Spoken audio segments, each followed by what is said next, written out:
Recent খবরে দেখা গেছে যে ইডি বা এনফোর্সমেন্ট ডিরেক্টরেট কলকাতার আইপ্যাক অফিসে রেড করেছে একটা অনগোয়িং মানি লন্ডারিং ইনভেস্টিগেশনের পার্ট হিসেবে। এই খবরটা অনেকের মনে প্রশ্ন তুলেছে, আইপ্যাক আসলে কি এবং এরা ঠিক কী কাজ করে।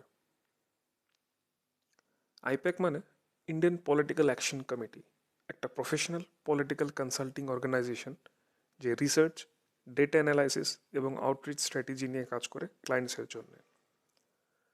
আইপ্যাক শুরু হয় 2013-এ, যার ফাউন্ডার ছিলেন প্রশান্ত কিশোর। তখন ইনস্টিটিউটের নাম ছিল citizens for accountable governance. CAG 2014 Lok Sabha ইলেকশনে নরেন্দ্র মোদীর চায় পে চর্চা প্রোগ্রামের মতন ক্যাম্পেইন টুলস ডিজাইন করেছিল, যেটা একটা data driven public interaction model ছিল। 2014-এর পর ক্যাম্পেইনের স্কোপ বড় হলো। সিএজিকে লং টার্ম প্রফেশনাল ফার্ম হিসাবে রিব্র্যান্ড করে ইন্ডিয়ান পলিটিক্যাল অ্যাকশন কমিটি, যাকে আমরা আইপ্যাক বলছি আজ, করা হয়, যাতে ওরা মাল্টিপল স্টেটস এবং ক্লায়েন্টসের সাথে কাজ করতে পারে। প্রশান্ত কিশোর আইপ্যাকের ইনিশিয়াল আর্কিটেক্ট ছিলেন, কিন্তু আজ তিনি আইপ্যাকের ডেলি অপারেশনে ফর্মালি অ্যাসোসিয়েটেড নয়, কারণ তিনি নিজের ইন্ডিপেন্ডেন্ট পলিটিক্যাল ইনিশিয়েটিভসে ফোকাস করছেন।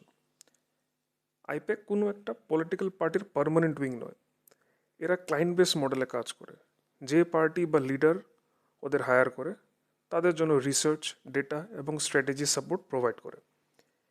আইপ্যাক এখন অবধি বিভিন্ন স্টেটসে কাজ করেছে, যেমন বিহারে জেডিইউর জন্যে, পাঞ্জাবে কংগ্রেসের জন্যে, আন্ধ্রপ্রদেশে YSR Congress party, মহারাষ্ট্রতে undivided Shiv Sena, দিল্লিতে আম আদমি পার্টি অ্যান্ড ওয়েস্ট বেঙ্গলে তৃণমূল কংগ্রেস।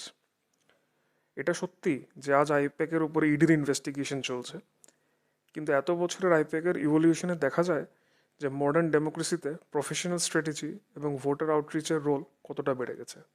Thank you.